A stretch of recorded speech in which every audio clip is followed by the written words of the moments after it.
We all tend to develop tricks and habits when doing things that we love. Perhaps you have a certain way you like to sit when watching a movie, or maybe you have a certain order that you like to do your daily routine. Like anything else in our lives, gamers tend to pick up some physical habits while playing, and I bet you're thinking of some right now just by hearing that. Welcome to Trending10, Nemo here, and today we're going to be counting down 10 strange gaming habits that you probably do as well. Let's get started.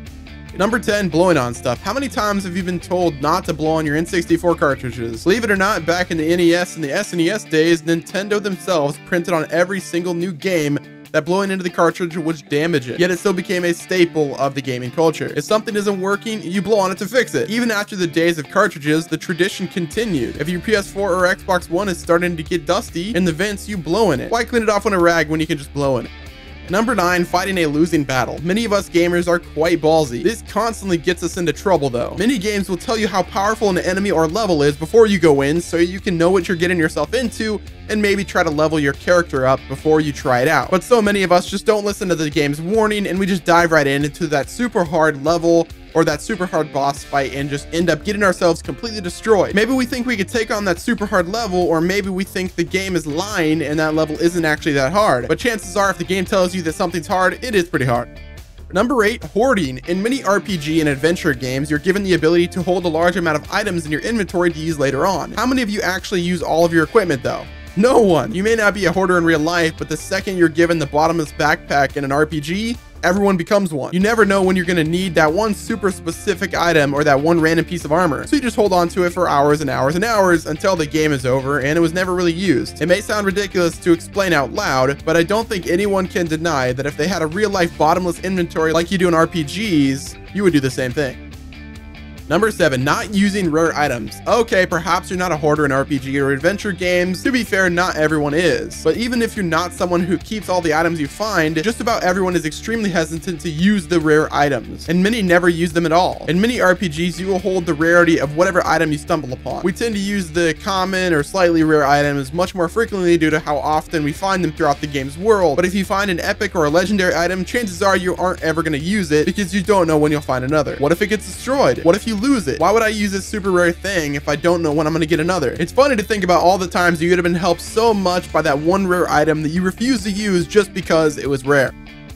Number 6, always double jumping. Double jumping has become a staple of the video game world. I don't know who first invented it or who decided that a video game character should be able to jump again while in midair, but it has been since adopted by the gaming industry as a core mechanic of pretty much every platformer, action game, and many sci-fi shooters in recent years like Titanfall and Call of Duty. But because of this luxury, many players have developed the habit of using that second jump when it's not even necessary. You could be doing a simple low-level jump and you'll still throw out that second one just for the heck of it. Maybe you just have to hop over a super low fence, you're still gonna go for that extra height just in case. Double jumping is pretty fun, mainly because you would never be able to do it in real life, and this probably has something to do with why everyone does unnecessary double jumps in video games.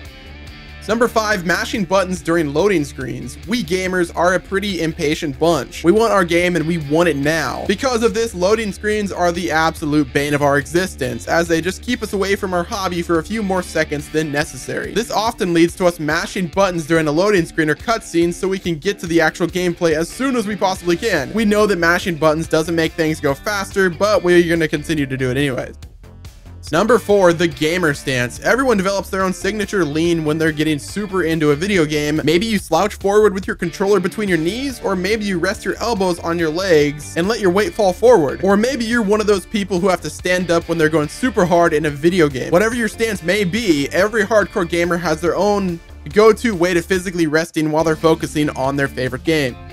Number 3, and this is something that I'm guilty of as well, and that is unnecessary reloads. Due to countless video games not actually designing their gun magazines realistically, pretty much all gamers have adopted the habit of reloading an entire magazine after firing just a couple shots. Because most shooter video games don't penalize you for throwing out that nearly full clip or force you to lose those bullets like in the real world, it's become natural for most players to just reload for the sake of having a full magazine. Fire 2 shots, reload. Kill an enemy but still have half your mag left, reload. Or during a dialogue sequence, fire 1 bullet, then reload.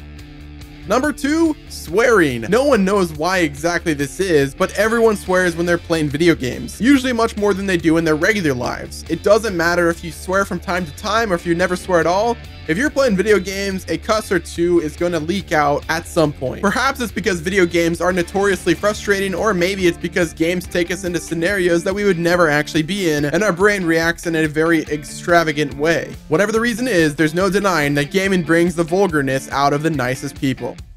Last but not least, at the #1 spot is saying you hate your favorite game. Speaking of frustration and anger involving video games, perhaps the most common things that comes out of gamers' mouths is the phrase, I hate, insert the favorite game here. We all have a strange relationship with video games, and we all know that at some point in our lives, we're gonna hate that one game that we love so much. Perhaps it's a multiplayer game where you're just insanely bad luck and losing over and over again. Or maybe it's an RPG where you just can't finish that one quest no matter how hard we try. No matter how much you love a certain video game, you're gonna say that you hate it at least once in your life, because with all of the time you spend in it, it is inevitably going to piss you off to no end at some point.